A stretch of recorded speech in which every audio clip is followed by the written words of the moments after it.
The old man's weathered hands gripped the table edge as laughter erupted around him. Walter Thompson stood in the community center's makeshift arena, his faded green plaid shirt hanging loosely on his thin frame. The crowd of young men snickered as the tournament organizer hesitated, clipboard in hand. "Sir, are you sure you're in the right place? This is the County Arm Wrestling Championship," the organizer said, eyeing Walter's wrinkled face and silver hair with poorly disguised skepticism. Before Walter could answer, a muscular younger man in a grey tank top pushed through the crowd. Derek Mason, the reigning champion, looked Walter up and down with a smirk that made the older man's jaw tighten. "Hey, Grandpa, I think bingo night's down the hall," Derek called out, flexing his impressive biceps as his friends howled with laughter. "Why don't you save yourself the embarrassment? Those old bones might snap like twigs." Walter felt the eyes of everyone in the room, hot with judgment and mockery. His weathered hands curled slightly at his sides, but his voice remained steady when he finally spoke. "I've signed the papers. I'm here to compete." Derek's laughter faded into a theatrical sigh. "Your funeral, old-timer. Don't say I didn't warn you when you're leaving in an ambulance." As Walter moved toward the registration table, he felt a hand on his shoulder, his grandson Tim, looking concerned and a bit embarrassed. "Grandpa, maybe this wasn't such a good idea after all." Walter glanced back at the crowd, at their dismissive faces. Then his eyes settled on the championship table. He'd worked wood with his hands for over 50 years, crafting beauty from raw lumber when everyone else saw nothing. Tomorrow they'd see what those hands could really do. "Some lessons," Walter said quietly, "can't be taught with words alone." Walter Thompson had never intended to enter an arm wrestling tournament at 68 years old. The idea had emerged during Sunday dinner when his grandson Tim mentioned the local competition. Walter had chuckled, remembering his younger days when no man in the lumber mill could best him. "You should enter, Grandpa," Tim had suggested, half joking. "Show those young guys what real strength looks like." Walter had dismissed it until he caught his daughter-in-law's expression, that familiar look of gentle pity reserved for the elderly. The same look he'd been receiving more frequently since Margaret passed 3 years ago, as if his value had diminished with each passing year. Long before dawn the next morning, Walter stood in his modest workshop behind his small home. The space was immaculate, tools hanging in perfect order, wood scraps carefully sorted. This had been his sanctuary since retiring from Thompson & Sons Carpentry, the business he'd built from nothing but calloused hands and determination. The morning light filtered through sawdust-covered windows as Walter ran his fingers over an intricately carved music box he was completing for his granddaughter's birthday. Few people understood the strength required to coax delicate patterns from stubborn wood. Fewer still knew that Robert Frederick Thompson, the master craftsman whose restoration work appeared in museums, was the same humble Walter Thompson who lived in the small blue house on Maple Street. Walter had never sought recognition. His reward came from the transformation he witnessed in troubled young men who passed through his workshop over the decades. Boys like Marcus Johnson, who had arrived at 16 with anger management issues and a juvenile record. Walter had placed a chisel in his hand instead of passing judgment. Today, Marcus owned a successful furniture business that employed other at-risk youth. "It was never about the wood," Walter often told the boys. "It's about finding something solid to hold on to when the world feels like it's crumbling beneath your feet." The Carpenter's Second Chance program had officially helped over 300 young men learn a trade. Unofficially, it had saved many from prison or worse. Walter funded it largely himself, living simply so others could simply live. As the sun rose fully, Walter looked down at his hands. They weren't pretty. Gnarled knuckles, thick calluses, a missing fingertip from a bandsaw accident in '89. But they were strong. Strong enough to hold up others when they couldn't stand on their own. He flexed his fingers slowly, feeling the familiar ache of arthritis mingling with the strength that decades of precision work had built. Perhaps Tim was right. Perhaps it was time to remind the world and himself that age didn't diminish a man's worth. Walter reached for his phone and called Tim. "I've been thinking about that tournament," he said when his grandson answered. "Maybe I will enter after all. The tournament was held in the old gymnasium where Walter had once installed the hardwood flooring as a donation 40 years earlier. No one remembered that now. To them, he was just another old man, invisible in a world that worshipped youth and flash over substance and experience. Walter sat alone on a bench near the competitors' area, watching as muscular young men in tight shirts paraded around, flexing and posing for smartphone cameras. Several participants had already competed in early rounds, their victories celebrated with high fives and protein shakes. "You need to register at that table over there," a young woman said, startling Walter from his thoughts. Her name tag read, Melissa, event coordinator, and she spoke in the over-enunciated way people often used with the elderly. "The senior exhibition is tomorrow, sir." "I'm here for the open division," Walter replied evenly. "Today's competition," her smile faltered. "Oh, well, there's no age limit, but you should know the competition is quite intense." Walter nodded politely and headed to the registration table, aware of the stares following him. As he filled out the forms, he heard whispers.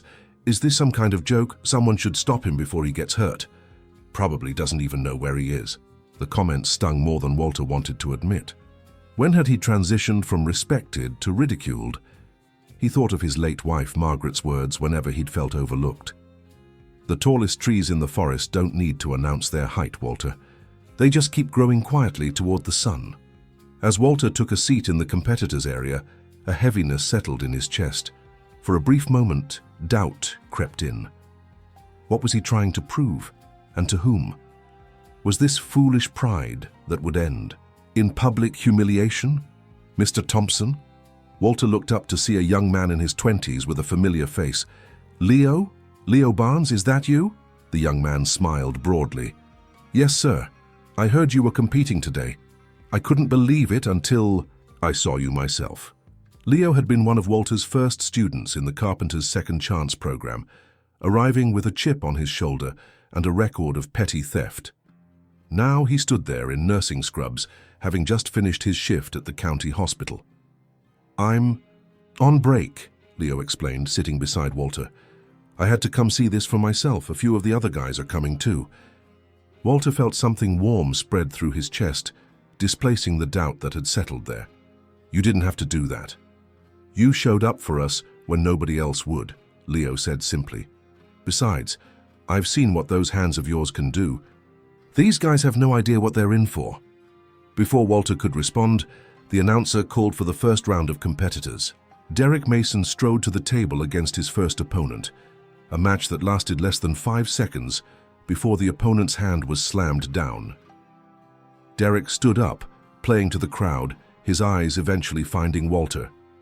With a smirk, he made a show of cracking his knuckles before drawing a finger across his throat in Walter's direction. Leo saw the exchange and frowned. "That guy's bad news. 3-time champion.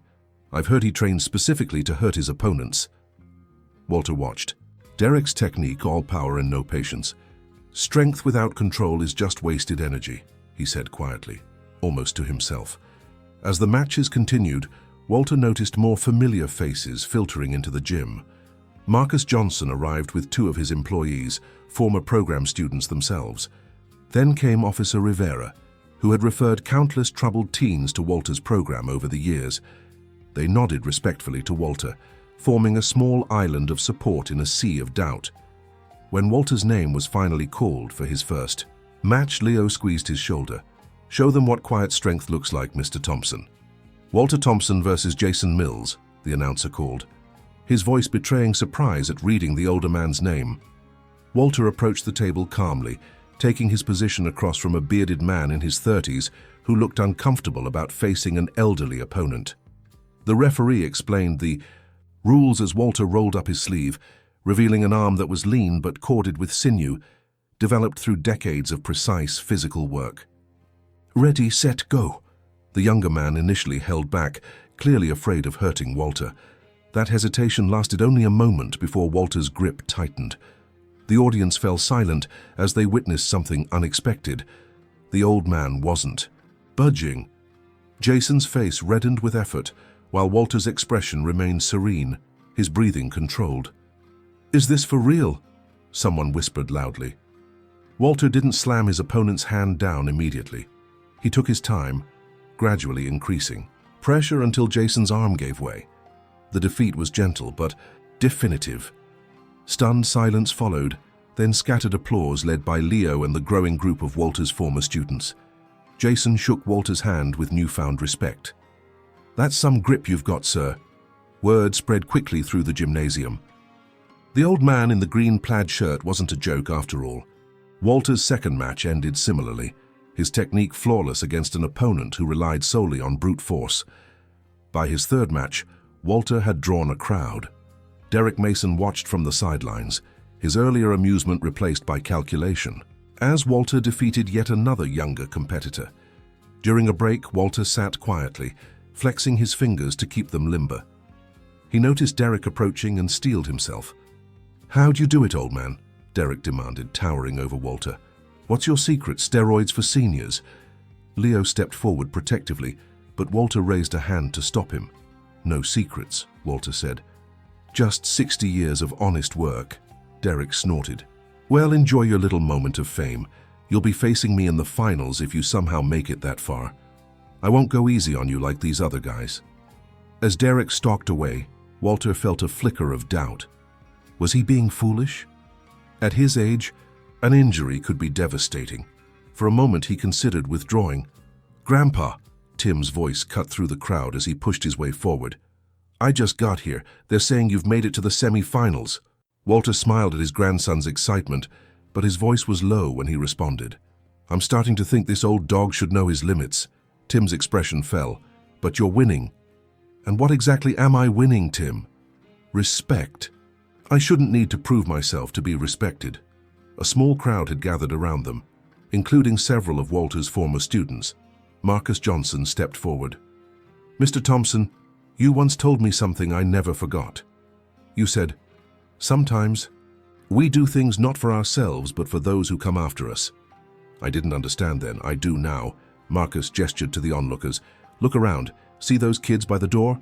They're watching you show the world that age doesn't define a person's worth." Walter followed Marcus's gaze to a group of teenagers hanging back by the entrance. One caught his eye, a skinny boy with the same defiant look Marcus had worn decades. "Ago!" "I'm not asking you to win," Tim said softly. "I'm just asking you not to quit." Walter looked down at his hands, the tools that had built not just furniture, but better futures for hundreds of young men. With a deep breath, he stood up. "All right, then, let's finish what we started." The announcement came over the loudspeaker. "Semi-final match, Walter Thompson versus Ryan Cooper. If you want to see more inspiring stories like this, subscribe to our channel now. Hit that notification bell to never miss another video that might just change the way you see the world." The crowd pressed closer as Walter took his position at the arm wrestling table. His opponent, Ryan Cooper, was a firefighter with arms like tree trunks and a respectful demeanor.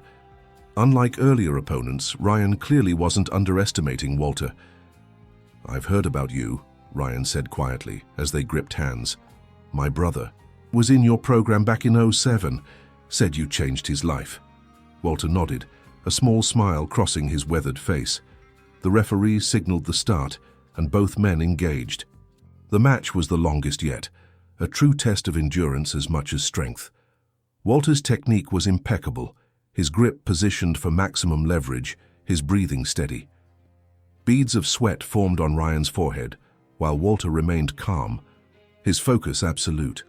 After nearly 30 seconds of deadlock, Walter felt Ryan's grip beginning to weaken.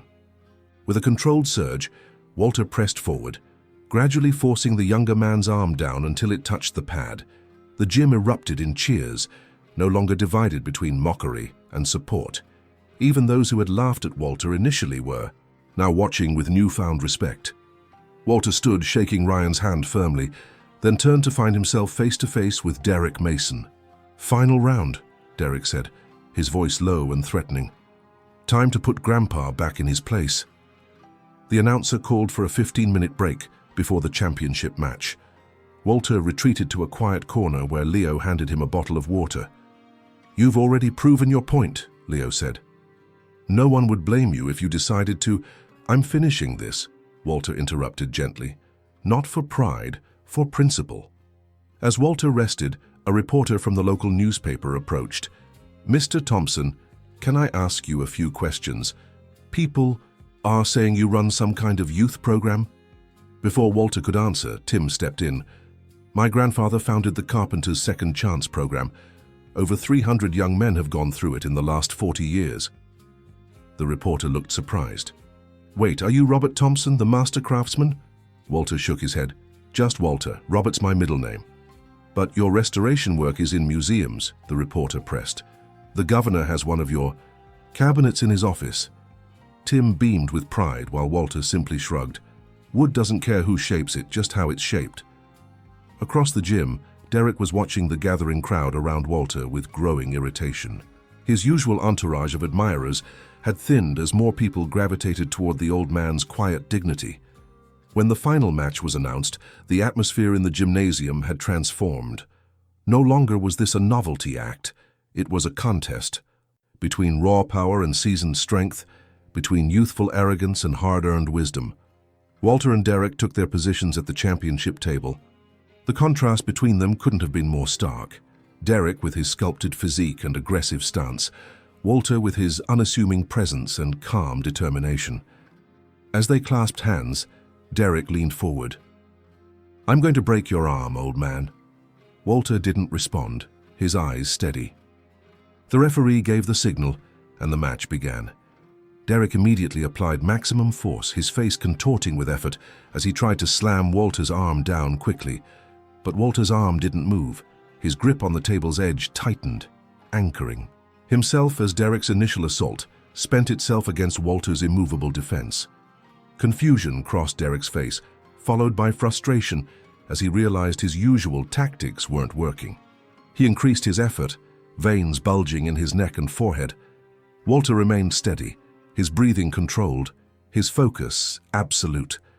Decades of precision work had taught him that patience was as important as power. He waited for Derek to deplete, his reserves, for that inevitable moment when strength without strategy would falter. The gymnasium had fallen completely silent, the only sound Derek's increasingly labored breathing. Walter felt the younger man's grip begin to weaken, his arm trembling slightly from sustained maximum effort.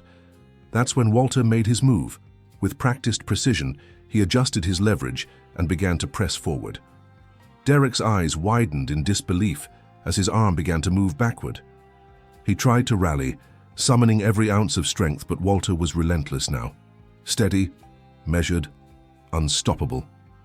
When Derek's hand finally touched the pad, the crowd erupted. Walter released his grip and stood, flexing his fingers as Derek slumped in his chair, face flushed with exertion and humiliation. Walter extended his hand. "Good match." Derek stared at the offered hand, then knocked it away as he stood. "This is rigged. There's no way Mr. Mason," a firm voice interrupted. Marcus Johnson stepped forward from the crowd. "I suggest you accept defeat with the same grace Mr. Thompson has shown in victory."